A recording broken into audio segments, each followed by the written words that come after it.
Everything's always about the dream. It's always about the dream. I was 20 years old. I'd already done 6 years in corporate America. And a guy stopped me in the locker room and asked me, do I know anyone who'd like to make an extra 50, $100 a month? He didn't talk about getting rich. He didn't talk about getting wealthy. He didn't even talk about freedom. So you don't have to oversell this thing. You know, the average person would love to make an extra $300 to $500 a month. So we talk about putting millions of people in carry bars. Now we're talking about 20, 30, 40 million people in carry bars. We're not talking about everybody become a multi-billionaire. You can, if you want to pay that price. I hear people all the time say, I want to be a billionaire. Well, okay, no problem. I want to be a multi-millionaire. Well, you can, okay, but it's going to require you cutting off the television. It's going to require you missing some football games, some basketball games. It's going to require some sacrifice on part that only you know if you're willing to make. So I like keeping it simple. That guy asked me, do I know anybody like to make an extra 50, $100 a month? I said, yes, me. I didn't know what he was talking about, and I got excited. I got a little bit excited. I got a twinge of hope. There I was 6 years in corporate America. I mean, I'm 20 years old, had my own home, 4 cars in the driveway, pool in the backyard. My wife was a flight attendant, so I could fly anywhere in the world pretty much for free or for peanuts.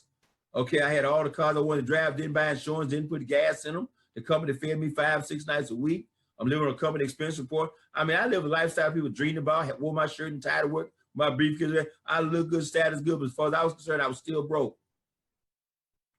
Not broke compared to my next door neighbor, not broke compared to the guys in my neighborhood, just broke compared to people who had some real money.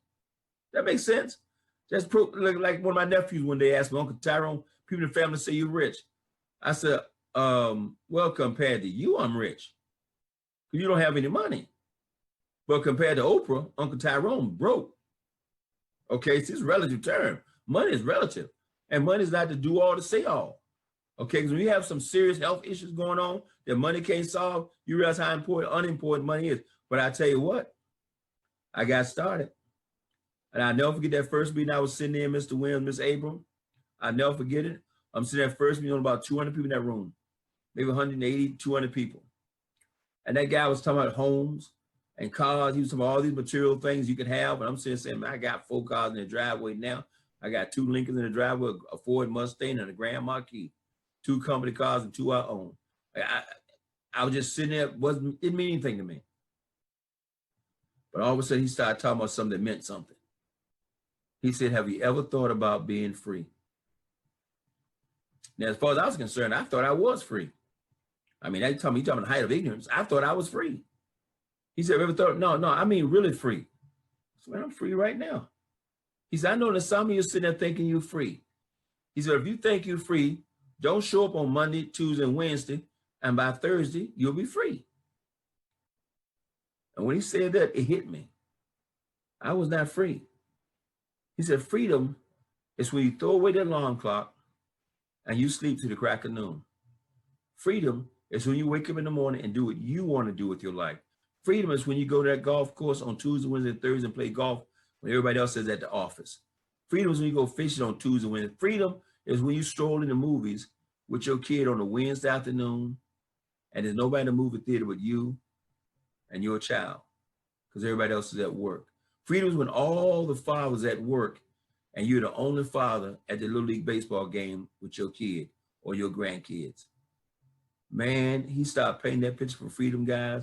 And I never forget, I sit up in my chair. I said, wait a minute, what's this freedom thing you're talking about? Okay. And it blew my mind. He asked a simple question, what's retirement age? Everybody started yelling out numbers, 65, 75. Said, see how we've been conditioned? Retirement doesn't have anything to do with age. Retirement has everything in the world to do with money. This couple speaking from the stage were 32 years old. He and his wife were both retired. 2 brand new Cadillacs in their driveway, owned their brand new home. And they were both retired at 32 years old. I said, oh my God, I got to get this freedom thing. Okay. And I didn't know. I know how long it's going to take me to get free. Some of you right now today, you don't know how long it's going to take you to get free. You want to be free right now, you can taste it. I see Dante Taylor, he can taste it, man. He can taste it. I can hear it in his voice. He can take that people want, he can taste this freedom thing. They want it. But you're willing to pay the price to get it. When I saw it, I was willing to pay the price. Man, before then, I was I knew every television program that came out. I was a walking TV guide. You could call me and say, what time did the show come on, Tyrone? I didn't have to put out the news, but I could tell you what time it came out. I was a walking TV guide. Okay? I spent the weekend watching football like everybody else. But when I saw freedom, when I saw that freedom thing, when I was sold that dream of freedom, man, I shut it all down. I said, I'm going to freedom.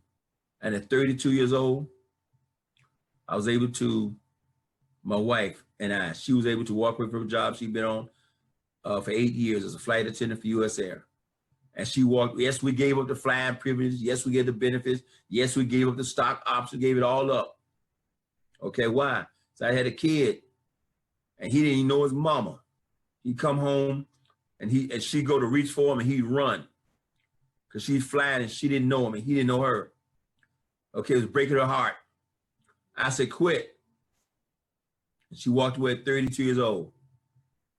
My son don't even remember. He's 32 right now. He don't ever remember his mother having a job. It took me 8 more years. I didn't retire till I was 40 years old. I'm telling you, I'd do it all over again. It took me 20 to walk into a job you've had for 10 years. 18 years in corporate America and say, I'm out, and never look back. That was July 14th. July 14th. That's tomorrow. That'll be 22 years.